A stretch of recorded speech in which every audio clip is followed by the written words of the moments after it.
Middle east లో మళ్లీ యుద్ధ జ్వాలలు రోజు రోజుకి పెరిగిపోతున్నాయి. ఉగ్రవాదంపై దాడి నెపంతో ఇజ్రాయెల్ ప్రతి రోజు గాజాపై భీకర దాడులు చేస్తోంది. అయితే ఈ దాడుల్లో అమాయకులు చనిపోతున్నారు. దీనిపై అంతర్జాతీయంగా కూడా నిరసన వ్యక్తమవుతోంది.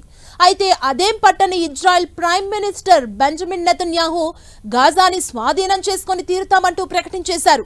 దీనిపైనే యూరోపియన్ యూనియన్ మండిపడింది. మీరు చేసే మారణ హోమం చూస్తూ కూర్చోమని హెచ్చరించింది. దీంతో తర్వాతేం జరుగుతుందనే టెన్షన్ ప్రారంభమైంది.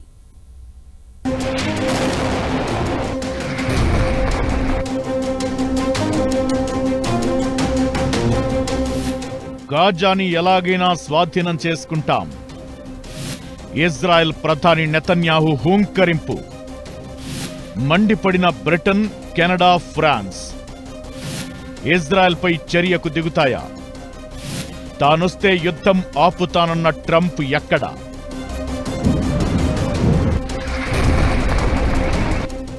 మిడిల్ ఈస్ట్లో మళ్లీ టెన్షన్ వాతావరణం నెలకొంది. గాజాకి వచ్చే ఆహారాన్ని అడ్డుకోవడంతో అంతర్జాతీయంగా తీవ్ర విమర్శల పాలైన ఇజ్రాయెల్ ఈ మధ్యనే గాజాకి కాస్త ఆహార పదార్థాల రవాణాకి అంగీకరించింది. అయితే అది కూడా గాజా తమకి స్వాధీనం కాబోతోందని, అక్కడ మనుషులు బతికుండాలనే కారణంతోనే దీనికి అంగీకరిస్తున్నట్లు నెతన్యాహు ప్రకటించడం EU దేశాలకు ఆగ్రహం కలిగించింది. ఇజ్రాయెల్పై తీవ్ర చర్యలకు దిగాలనే దిశగా ప్రతిపాదన చేస్తున్నట్లు తెలిసింది.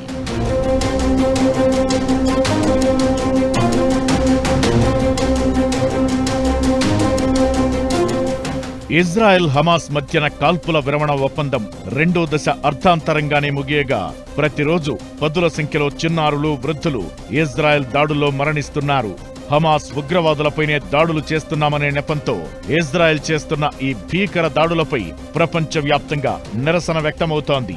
అక్కడి దృశ్యాలు చూస్తుంటేనే కడుపు తరుక్కుపోతోంది. అయినా కూడా ఇజ్రాయెల్ ఏమాత్రం వెనక్కి తగ్గకుండా తన వ్యూహంలో తానుంది. యుద్ధాన్ని ఆపుతానన్న ట్రంప్ ఇతర దేశాలపై ట్రేడ్ వార్లో బిజీగా ఉన్నారు. ఆయనకి గాజా స్ట్రిప్ ఓ బ్యూటిఫుల్ రియల్ ఎస్టేట్ ఎంపైర్ గా కనిపించిందని చెప్పి ఇప్పుడిలా విధ్వంసం సాగిస్తున్నా నోరు మెదపడం లేదు. అందుకే బెంజమిన్ నెతన్యాహు తీసుకునే చర్యలకు ట్రంప్ సపోర్ట్ ఉందని ఎక్కువ మంది నమ్ముతున్నారు.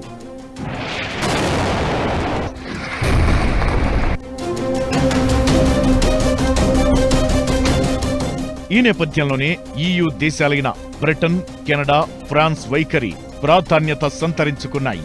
ఉగ్రవాదం నుండి తమని రక్షించుకోవడంలో ఇజ్రాయెల్ హక్కును సమర్థిస్తామని, కానీ ఇలా మారణహోమంతో కాదని అభ్యంతర పెట్టాయి. ఇదంతా చూస్తూ కూర్చోమని కూడా ఈ 3 దేశాలు హెచ్చరించాయి. గాజాలో తక్షణ కాల్పుల విరమణ కోసం ప్రయత్నాలు జరగాల్సిందేనని పట్టుబట్టాయి. దీంతో మిడిల్ ఈస్ట్లో ఏం జరగనుందో అనే టెన్షన్ ప్రారంభమైంది.